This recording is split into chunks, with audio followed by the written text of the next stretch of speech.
¿Qué tal amigos? ¿Cómo están? Muy buenas noches. Bienvenidos a tu espacio semanal en estas transmisiones en vivo.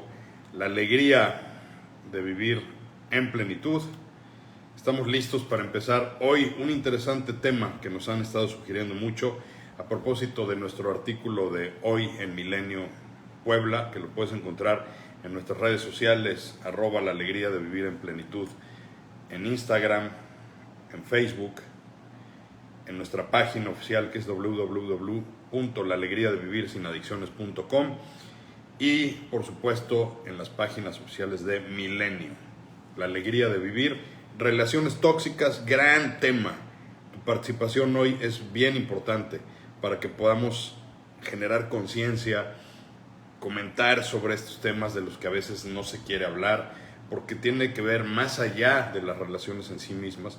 Es un problema social, es un problema ya que puede estar tomando dimensiones mayores. Así que anota tus preguntas, anota tus inquietudes. Fundamentalmente este es el tema, pero sabes que cualquier tema que tú tengas en mente, escríbelo. Si está en nuestras manos en este momento lo respondemos, y si no lo investigamos y lo dejamos para la próxima semana. Bienvenido a tu espacio semanal, la alegría de vivir en plenitud, con el tema relaciones tóxicas. Soy tu amigo Omar Cervantes, soy especialista en recuperación de adicciones, soy especialista en codependencia, relaciones tóxicas, conductas obsesivo-compulsivas, soy coach en bienestar integral y con mucho gusto estamos aquí en este espacio de cada 8 días. Estamos probando un nuevo horario. Aparentemente el horario de la semana pasada no funcionó del todo bien. Esperemos que este jueves 7 de la noche sea mejor. Seguimos recibiendo, por supuesto, tus sugerencias y, como siempre decimos, donde dos o más se reúnan, ahí está la presencia de Dios. Así que arrancamos. Vamos a esperar a que se conecten algunos más y, por supuesto, vamos a dar lectura en breve a el artículo de hoy en Milenio Puebla, que servirá para dar pie a este interesante tema. Te recordamos que este servicio, estas transmisiones, todos nuestros videos son completamente con el único objetivo de poder brindar ayuda a otros que lo necesitan, de llevar un mensaje de esperanza, de fe, de llevar un mensaje de motivación, de que hay una forma diferente de vivir. A veces cuando estamos en una crisis nos sentimos desgarrados, nos sentimos desolados, nos sentimos desesperanzados. Independientemente de lo que esté sucediendo con tu vida, hay una forma diferente de vivir y de salir de las tinieblas, del infierno de las tinieblas, a la luz de la alegría de vivir. Lo único que te pedimos es, si te interesa el tema, si lo ves de interés, compártelo, a alguien le puede ayudar. Dale un like, dale un me encanta, compártelo a través de tus WhatsApps, de tus redes de contactos. Estamos en YouTube, en el canal @la alegría de vivir en plenitud, y por supuesto en nuestras redes, en Instagram y en Facebook, donde estamos haciendo simultáneamente nuestra transmisión y donde nos puedes encontrar. Tenemos muchísimos videos ya a lo largo de algunos años que llevamos ya teniendo estas transmisiones para que podamos compartirlas. Y bueno, vamos a dar lectura el día de hoy, gracias a la gente que se está uniendo. Vamos a dar lectura el día de hoy a nuestro artículo de Milenio y con ello damos pie. Si hay algunas preguntas vamos dialogando, y si no, si me permiten ampliar el artículo es breve por cuestiones de espacio, pero hay mucho que decir acerca de las relaciones tóxicas. Consultas recientes que me ha tocado atender en materia de codependencia, particularmente abordando temas de relaciones tóxicas de pareja, me han llamado la atención al percibir un lamentable incremento de estas situaciones que en principio dañan más a mujeres que a hombres y que en muchas ocasiones es el inicio del ejercicio de violencia en cualquiera de sus expresiones en contra de ellas. Y cuando nos referimos al tema señalado, lo hacemos no solo refiriéndonos al matrimonio, concubinatos o relaciones de dicha naturaleza, sino que tristemente vemos un incremento sustancial en parejas de novios, algunas menores de 25 años, que están ya inmersas en estas dinámicas patológicas, en muchas ocasiones con miedos enormes para moverse de donde están. Es que he sufrido mucho, él ha sufrido mucho y yo tengo que cuidarlo y sé que la está pasando mal y por eso es así conmigo, pero yo lo quiero mucho. Ese suele ser el testimonio de alguien que ya traspasó la barrera del amor saludable para llevarlo al plano que Robin Norwood denomina las mujeres que aman demasiado, refiriéndose al síndrome de codependencia y otras patologías que son manifestadas en relaciones de este tipo. Cuando exploramos la historia de quien nos da este tipo de narrativas, como la que vamos de mencionar, la repito, es que él ha sufrido mucho y yo lo tengo que cuidar. Por eso es así conmigo, pero yo lo quiero mucho y no lo quiero dejar. Cuando exploramos la historia de quienes nos dan este tipo de narrativas, encontramos personas sumamente vulnerables, hipersensibles, inseguras, sin autoestima, con una gran necesidad de aprobación externa, con profundas heridas no sanadas que repiten el patrón una y otra vez, y muchos otros síntomas que pueden llegar a conductas autodestructivas inconscientes. Usualmente personas con estas características buscan sus proyecciones de lo que creen que les hace falta, topándose frecuentemente en el camino con personas con algunas dosis de narcisismo, controladoras, manipuladoras y extremadamente demandantes que explotan las carencias y las debilidades de su pareja. Si a estos ingredientes añadimos algún tipo de disfuncionalidad en las familias de origen, usos y costumbres patriarcales y machistas, así como un enganche físico o pasional a través de la intimidad, estamos preparando un cóctel muy peligroso que será todo menos amor o estabilidad. Evidentemente, el cuadro se complica aún más cuando hay consumo de alcohol o drogas de alguna de las partes o de ambas, y las relaciones, además de tóxicas, se vuelven destructivas. Esta es una realidad que como sociedad todos debemos observar y hacer algo al respecto, hablando de frente de estos temas, llamándole a las cosas por su nombre, eliminando estigmas y tabúes que solo complican el contexto. Además de ofrecer prevención, formación emocional y extender de inmediato nuestra mano a quien necesite ayuda, canalizándoles a las instancias profesionales especialistas en la materia. Sobre esto es la transmisión de hoy semanal en nuestras redes, La Alegría de Vivir en Plenitud. Ahí está el tema, ahí está puesto ya de alguna manera un análisis general, el contexto. Me interesa tu opinión.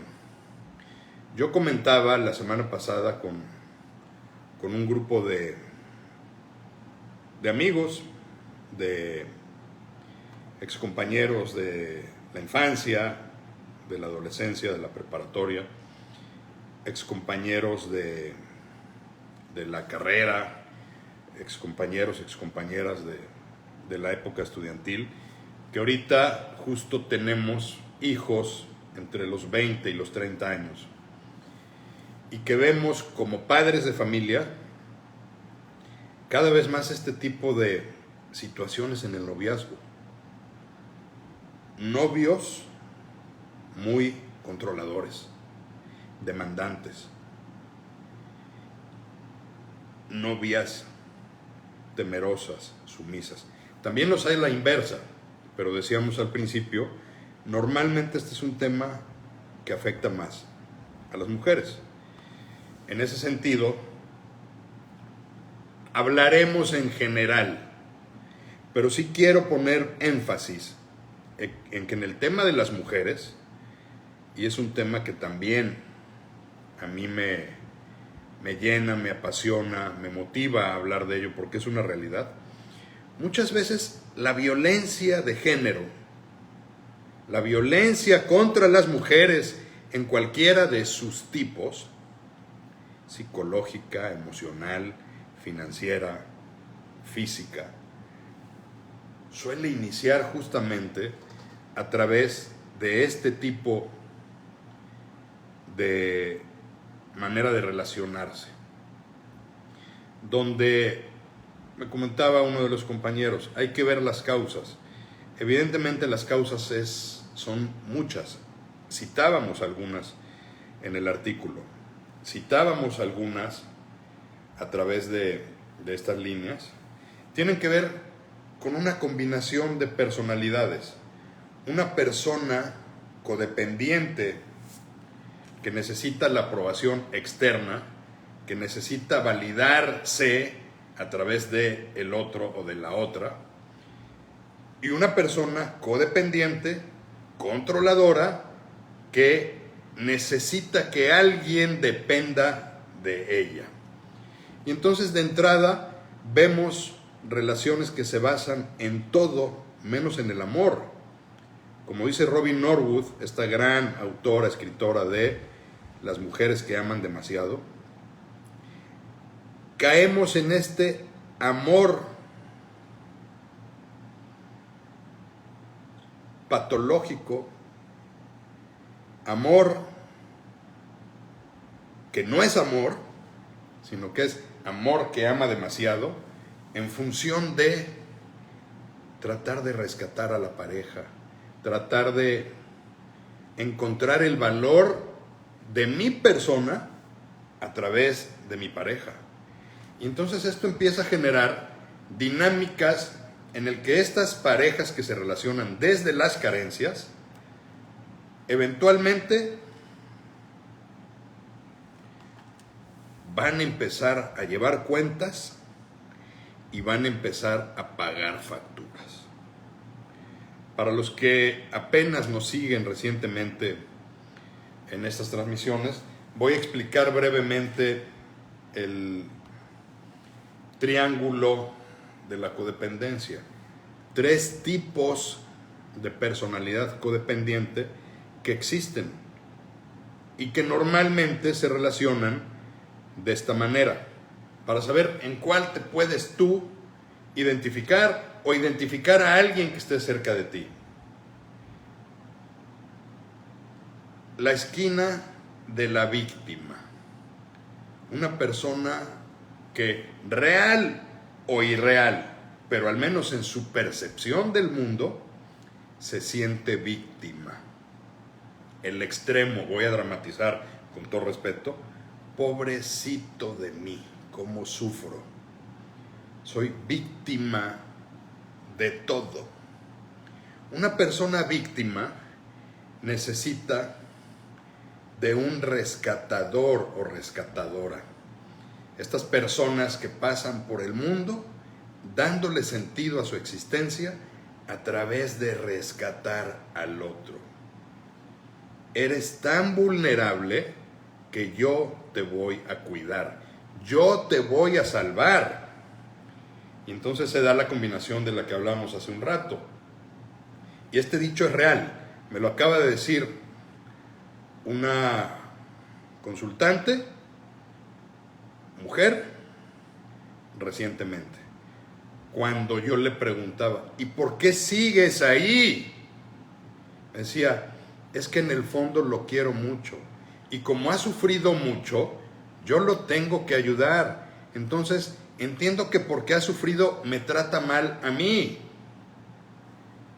El siguiente episodio de esa frase es que me lo merezco. Porque seguramente no le estoy dando lo que necesita. Entonces, una persona víctima con una persona rescatadora que se relacionan. A veces el rescatador se vuelve víctima, a veces la víctima se vuelve rescatador, los roles se van interactuando. Pero hay una tercera esquina muy interesante. El controlador, controladora o perseguidor.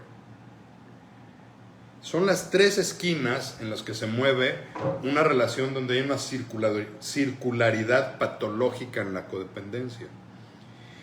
Y entonces se van moviendo en las esquinas. Normalmente las personas tienen un rasgo mayor de una de estas tres esquinas. Estamos hablando, ojo, en caso de que haya codependencia o en caso de que haya una manera patológica de relacionarse. Y entonces, la víctima es rescatada. El rescatador o rescatadora eventualmente empieza a llevar cuentas. Y a ver si les suena esto que voy a decir. Y entonces viene el reclamo. Yo que tanto he hecho por ti, yo que tanto te he ayudado, yo que te rescaté cuando más lo necesitabas. Y esa persona se mueve a la otra esquina, al del perseguidor, al del controlador, controladora, manipulador, manipuladora. Y entonces es, como tú me debes la vida, porque yo te rescaté cuando estabas sufriendo, ahora yo voy a controlar tu vida, porque tú estás en deuda conmigo. ¿De acuerdo? ¿Les suena? ¿Conocen gente que se haya relacionado de esta forma? Y entonces se empiezan a intercambiar a veces las esquinas y empiezan verdaderas luchas de poder.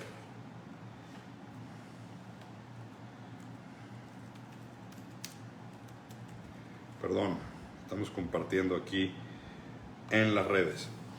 Y empiezan verdaderas luchas del poder porque se están relacionando no de una manera sana, se están relacionando desde las carencias, porque las tres tienen carencias.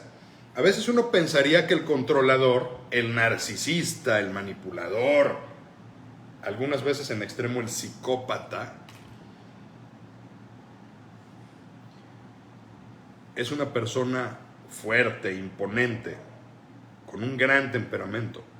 Pero ¿qué creen? No es así. Es una persona tan insegura o más que una víctima, solo que se esconde en la imagen del narcisismo, de la manipulación y del control. Pero tiene hondas heridas y se pone la máscara del control, del dominante. Y entonces estas parejas empiezan a relacionarse desde una de estas tres esquinas. Y a veces se convierten en verdaderos triángulos donde, como decíamos, si a esto le agregamos una gran dosis de atracción física, de lo que explicábamos en alguna sesión pasada, de la oxitocina y del enganche por la relación física en la intimidad, y por una gran dosis de pasión, entonces se convierten en relaciones obsesivas. En relaciones obsesivas y pasionales. y se empieza a hablar de todo, menos del amor. Por eso en la plática donde hablábamos de infidelidad y de todos estos temas relacionados con la pareja decíamos, ¿qué es el amor? ¿Cómo define la pareja el amor? Entonces, no me voy a detener hoy a hablar de lo que es el amor, porque eso lo debe definir la propia pareja. Pero lo que sí les puedo decir es que relacionarse desde alguna de estas tres esquinas, si te relacionas desde la victimez, si te relacionas desde el ser rescatador o rescatadora, o si te relacionas desde el control, va a haber una relación tóxica, patológica, que solamente cuando una de las dos partes abandona esta circularidad disfuncional, puede comenzar a sanar. Y a veces vemos parejas que no pueden dar por terminada una relación en su confusión de, es que sí lo quiero, es que sí lo amo, es que la verdad también tiene partes lindas. Y por eso los invito a que revisen por ahí en el canal de YouTube una plática que di hace años en algún grupo de Al-Anon que se llama ¿Cómo terminar una relación con valor y honestidad? En la que propongo que una vez que la pareja ha agotado todas las instancias y se da cuenta que ya no hay algo que los una, pues habrá que pasar a la fase de cierre y fin de la relación y vivir el respectivo ciclo del duelo. Y entonces, cuando se presentan estas situaciones, verdaderamente a mí me alarma, porque tiene que ver con, decía un ex compañero en la preparatoria, todo empieza en la casa. Seguramente tiene una gran verdad esta frase. Todo empieza en la casa de cómo ven los hijos que se relacionan los padres. ¿Cómo es la familia de origen en su manera de relacionarse? Decía el artículo, si hay un modelo machista, sumiso, pues esa es la forma en la que los hijos van a aprender a relacionarse. Si los hijos ven que hay una relación de poder entre los padres, esa es la forma en que van a aprender a relacionarse. Efectivamente, la familia de origen suele ser un modelo a seguir.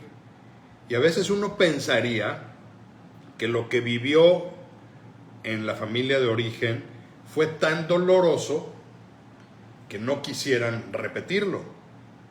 La codependencia en esta falta de autoestima, falta de identidad y falta de seguridad llega a ser un daño tan inconsciente que la persona termina repitiendo el modelo de la familia de origen.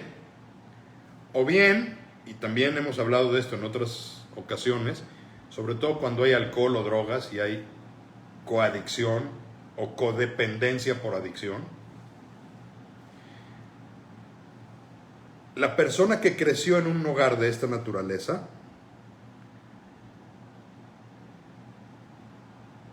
suele inconscientemente a veces buscar a la figura del papá o de la mamá. Y entonces, voy a poner un ejemplo. Si tuvo un padre controlador, exigente, demandante, lo más probable, sea hombre o mujer, que va a buscar una figura del sexo opuesto con la personalidad del padre, alguien que le exija, alguien que le demande, alguien que le trate como le trataba a su padre. O al revés, si hay una madre condescendiente, sumisa, codependiente, va a buscar una madre con estas características. Y entonces los patrones se van repitiendo generacionalmente. A veces, sobre todo en hijos de padres divorciados, yo les pregunto, ¿cómo viviste el divorcio de tus padres? ¿Con quién te identificabas más? ¿Con papá o con mamá? Y a veces empezándole a rascar ahí, me acaba de suceder, alguien dice, es que yo no me gustaba cómo era mi mamá, Y empezamos a analizar y llegan solos o solas a la conclusión y te das cuenta que eso que no te gustaba de tu mamá lo estás repitiendo tú inconscientemente. Entonces, efectivamente, como decía este compañero, todo inicia en la casa. Pero también tiene que ver mucho el mundo material, el mundo terrenal, el cómo los medios de comunicación, las redes sociales, la escuela, las comunidades, cómo nos venden modelos de relación. Independientemente de qué época seas, analiza lo que escuchas musicalmente.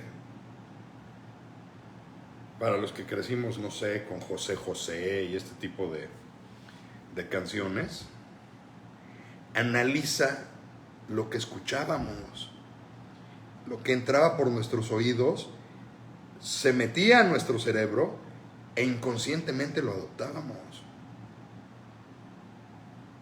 Y te vas a dar cuenta de toda la distorsión en el mensaje de lo que debe ser una relación de pareja que existe en el mundo musical, solamente por hablar de música, ya no hablemos de cine, de programas de televisión, de otro tipo de situaciones. Nos vendieron la idea de que el amor es sufrimiento, de que para ser amado hay que sufrir, de que el amor hay que ganárselo. Poco atrás de mi generación todavía es que el padre, el abuelo son lo principal en la mesa porque son los que trabajan. Hoy las cosas han cambiado. Mujeres y hombres trabajan cada vez, aunque falta mucho por hacer, tenemos un mundo más igualitario, más equitativo, pero sigue habiendo una gran desigualdad, empezando por el trabajo doméstico. O el hombre ayuda igual en las cuestiones domésticas que la mujer. A veces trabajan los dos. Y se da por hecho que la mujer es la que tiene que hacer la labor doméstica. Y no digamos el tema de el ser madre y cuidar a un hijo. ¿Cuáles son los roles de ella y cuáles son los roles de él?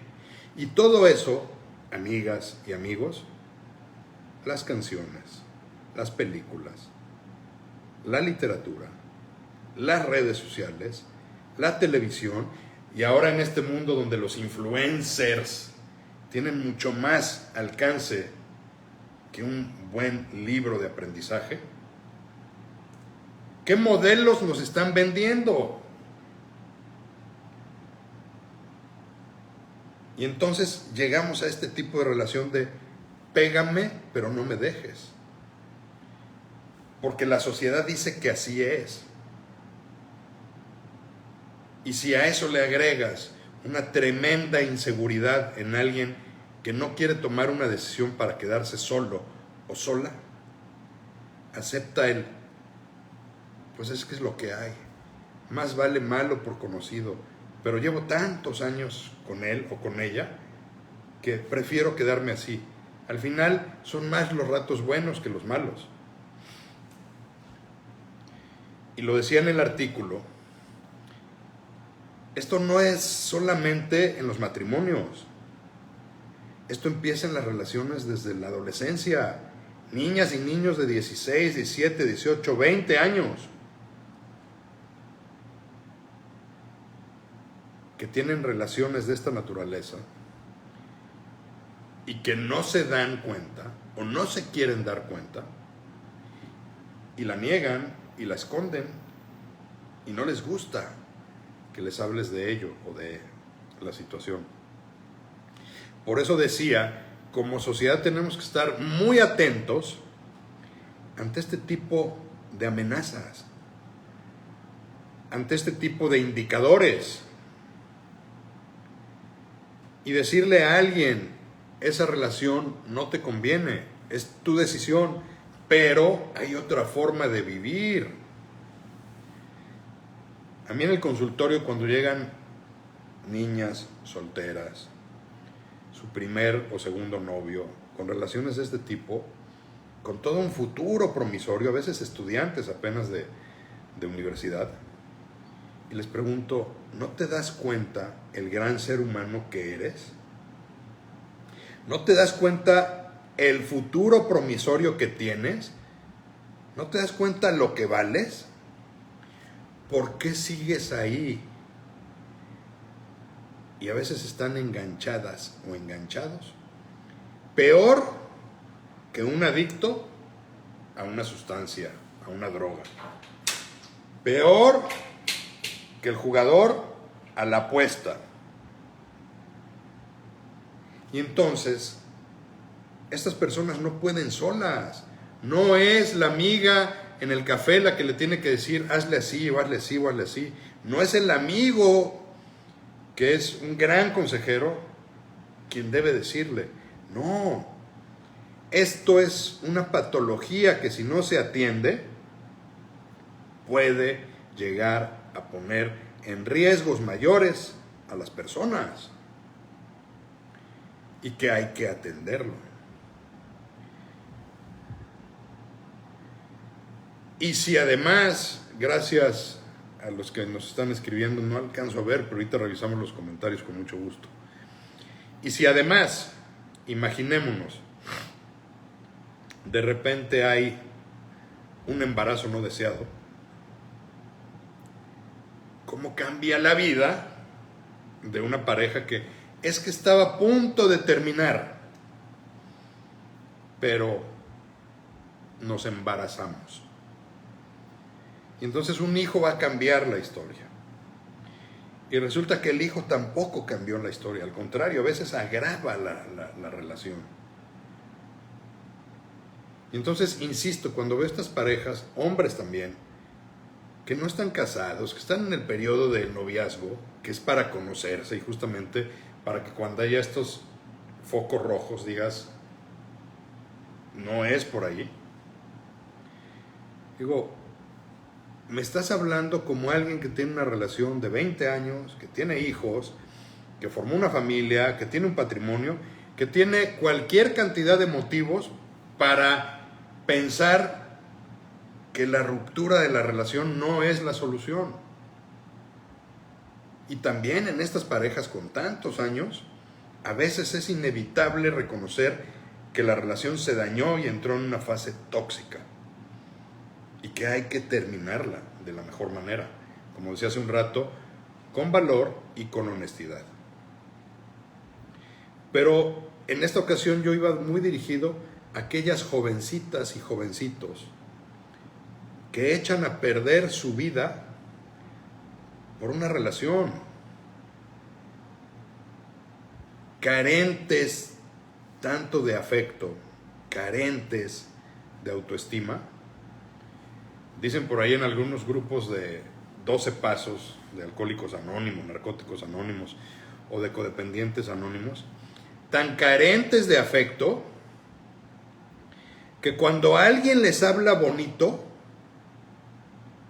sacan el traje de novia o de novio de la cajuela porque ya lo traen listo para lo que se ofrezca. Sin conocer a la persona, ya traen listo su traje de novia o de novio para decir, sí, me caso. De ese tamaño es su carencia afectiva. De ese tamaño es su necesidad de casarse con Z, con un ideal. Y uno pensaría que esto pasa hace 20 o 25 años, o que era de antes. Y no, sigue pasando que yo tengo consultantes que les pregunto, ¿y cuánto llevas con tu novio? 4 meses, o con tu novia, 4 meses. Y en estos 4 meses ya se pelearon, ya hicieron el oso en un antro, ya se mentaron la madre. Y les preguntas, ¿y por qué sigues ahí? es que lo quiero, es que es bien lindo, es que... Y empiezan los mecanismos de defensa llamando pretextos para justificar el estar en esa relación. Y no nos detengamos a pensar si de repente hay un anillo de compromiso, o como decíamos hace rato, un embarazo, un niño de compromiso. Y entonces empieza la fantasía codependiente por antonomasia. Es que ya nos vamos a casar. Y cuando nos casemos, todo va a ser maravilloso, porque entonces ahora sí vamos a estar 100% juntos haciendo un proyecto. Y resulta que se casan.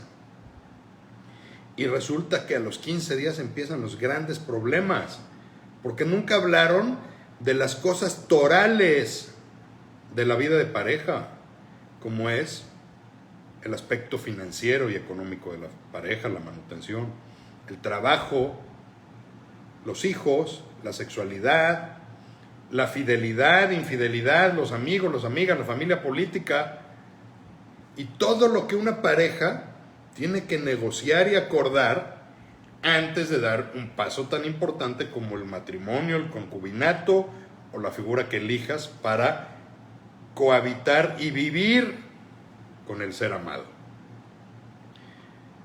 Pero además no solamente no negociaron, sino que a pesar de ver estos grandes rasgos tóxicos de tener una pareja dominante, o al revés, de tener una pareja tan sumisa, o de tener una pareja rescatadora, se viene la idea a la mente de cuando nos casemos las cosas van a cambiar. Y nos damos cuenta que esto no cambia. Es como la adicción a cualquier sustancia, a cualquier droga. Siempre peor, nunca mejor. Y entonces me dicen, bueno, en estas relaciones destructivas o tóxicas, entonces, ¿cuál es la solución? A ver, no hay una solución generalizada. Evidentemente una relación tóxica hay que darla por terminada, o al menos el ciclo tóxico de la pareja.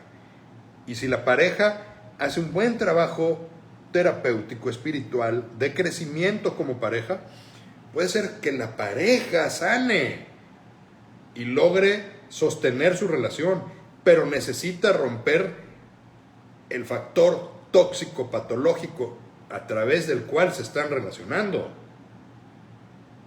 Posiblemente en la tensión de romper este patrón tóxico se den cuenta que lo mejor es separarse y que es lo más honesto.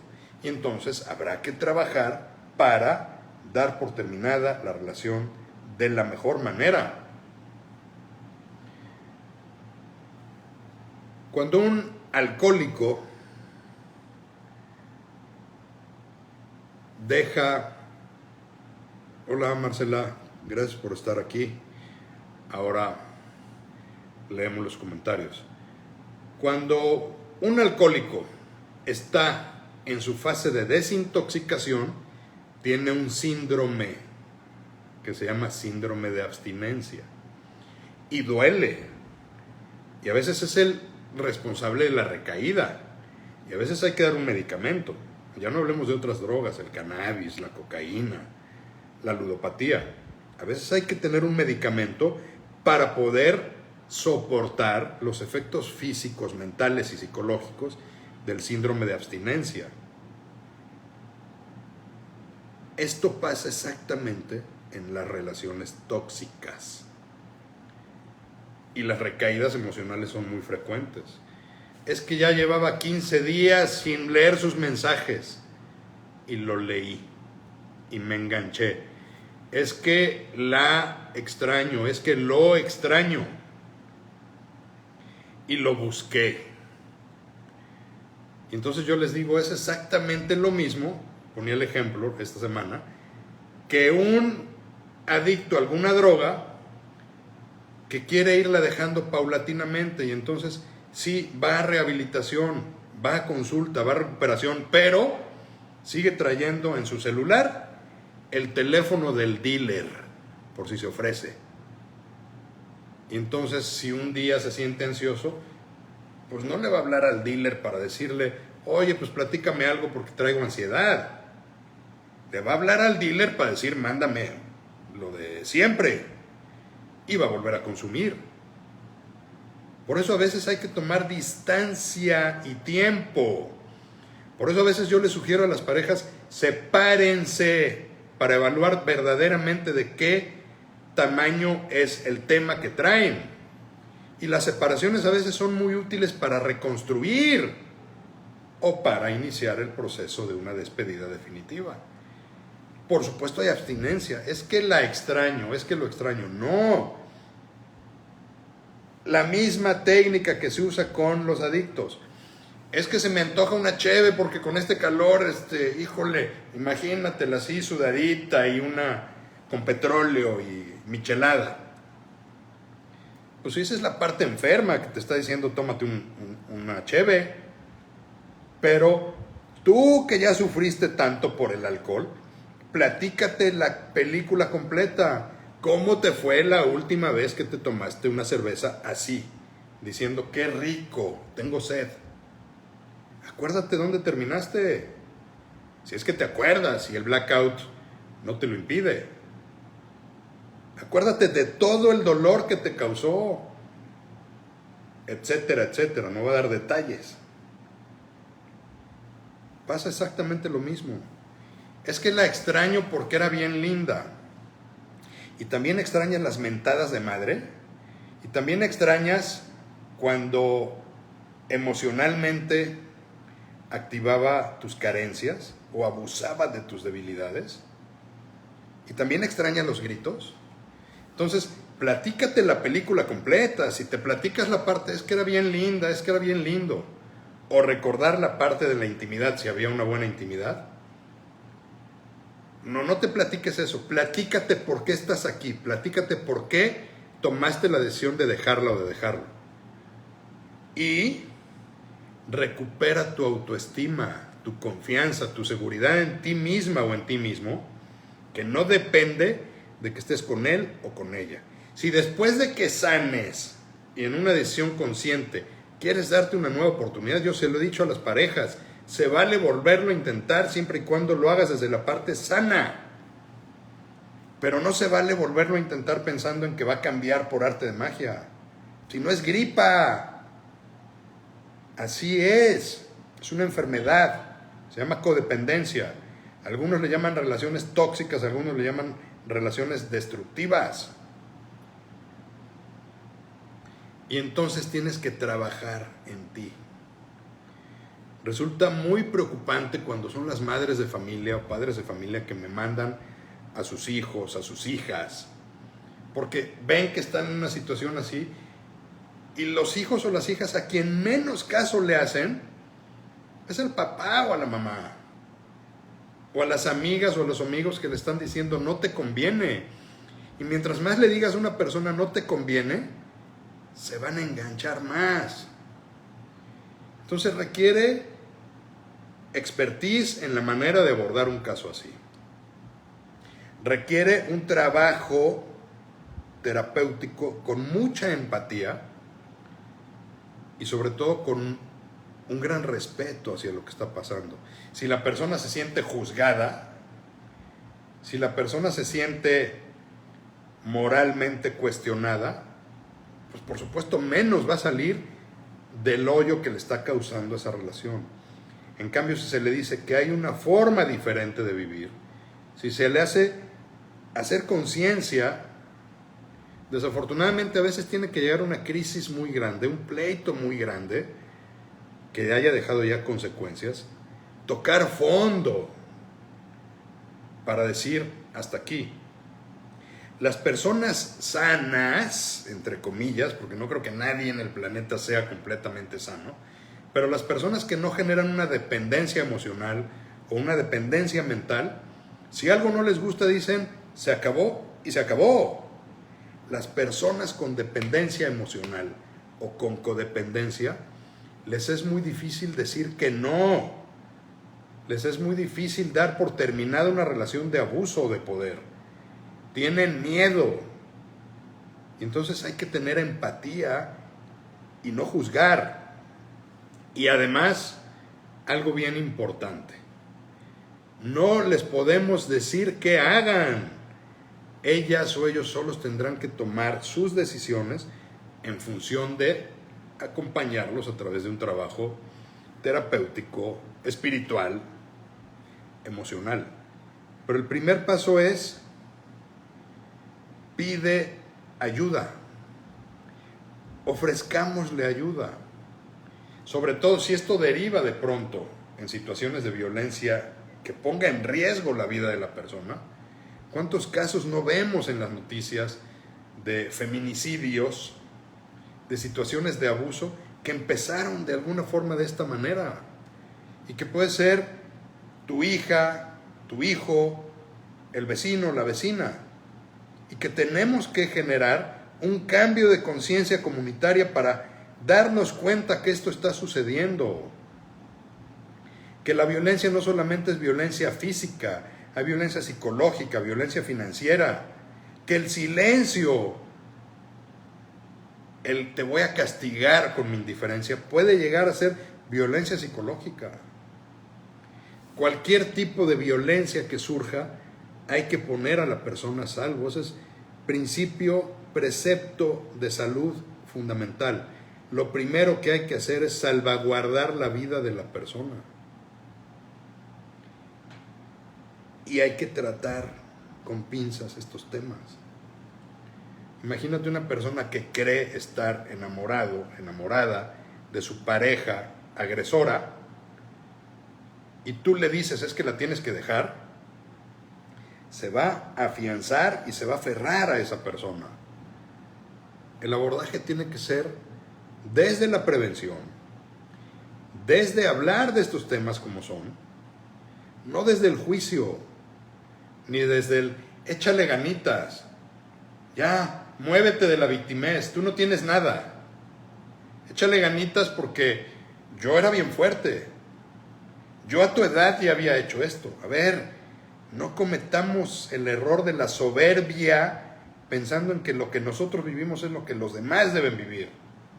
Seamos empáticos, ofrezcamos ayuda. Y si no es una ayuda psicológica, emocional, terapéutica, espiritual, arrimemos opciones legales, opciones de otra naturaleza para salvaguardar la vida, la integridad física y emocional de las personas. Pero no nos vayamos al extremo. Esa es la parte más dolorosa y existe en todos los niveles socioeconómicos. No es exclusivo de un grupo demográfico o geográfico de nuestro país. Es condición humana. Pero supongamos que no vamos a esos extremos. La tristeza prolongada de una persona, la depresión, la falta de motivación, a veces es producto de estar en un triángulo patológico como el que acabamos de hablar. Y a veces son señales de alerta. Es que mi hija, mi hijo no lo motiva nada. Está triste, está neurótica, neurótico, está decaído, está deprimido, no tiene ganas de nada, no come o come en exceso, o está empezando a practicarse cutting o automutilarse, o está empezando a beber de más o a fumar de más, o está empezando a usar drogas, o está empezando a mentir. Hay muchos indicadores que como padres tenemos que observar para poder apoyar a nuestras hijas y a nuestros hijos. No tratando de evangelizarlos o de moralizarlos o de decirles qué hagan con el novio o con la novia. Lo primero que hay que hacer cuando una persona está en esta situación es tenderle la mano, es decirle que no está sola, solo, es amarle y respetarle. Pero si le ponemos el dedo en sus carencias, en sus heridas, vamos a explotar la necesidad de seguir en esa relación tóxica. ¿Saben cuántas parejas están huyendo de su padre o de su madre? Están huyendo de su hogar, hombres y mujeres, que ya no querían o ya no quieren vivir con sus padres. Y entonces buscan lo que agarran primero. O estas personas que, insisto, en el ánimo de no quedarse solas o solos, traen el smoking o el vestido de novia en la cajuela, listo para lo que se ofrezca. Porque no son capaces de vivir solas o solos. Porque muy trillada la frase, pero real, nadie da lo que no tiene. Nadie puede amar a alguien si no se ama a sí mismo. Robin Norwood dice, las mujeres que aman demasiado no se aman a sí mismas. Entonces no pueden amar demasiado sanamente. Les dejo esta propuesta de análisis. Perseguidor, rescatador y víctima. ¿Y cuáles son los patrones socioculturales que nosotros estamos heredándoles a las siguientes generaciones? Pónganse a analizar canciones, desde las más viejas de mariachi, de Juan Gabriel, de Agustín Lara, de Javier Solís, de José José, y me dicen lo que decían esas generaciones del amor. Ya no digamos hoy de reggaetón y de todo lo que estamos escuchando. Y me dicen qué es lo que están escuchando nuestras hijas y nuestros hijos, de cómo deben ser las parejas. Y a eso agreguémosle esto que se está dando, y con esto termino, en la actualidad en los jóvenes, que ya estamos estigmatizando nosotros, llamándoles generación de cristal. A ver, ¿por qué en lugar de estigmatizarnos no nos damos cuenta de lo que le está haciendo falta? ¿Dónde están las carencias de estas generaciones entre los 20, 30, 35 años? ¿Por qué tienen modelos aspiracionales que les causan frustración, ansiedad, depresión? ¿Y qué estamos haciendo con ellas o con ellos? Como padres de familia, uno de los principales errores es cegarnos, no querer ver la realidad. Así que es un tema muy amplio. Lo quise tocar porque en el último mes me ha tocado ver en el consultorio situaciones de esta naturaleza, de personas que no saben cómo dar por terminar una relación, de personas que ni siquiera conocen este triángulo y simplemente dicen, es que era bien linda, era bien lindo, pero a la semana me empezó a controlar cómo me visto, qué me pongo, a qué hora salgo, con quién hablo, con quién no hablo. Prefiero un infierno contigo que un invierno sin ti, Joaquín Sabina. Y así debe haber un chorro de canciones. Hagan esta tarea.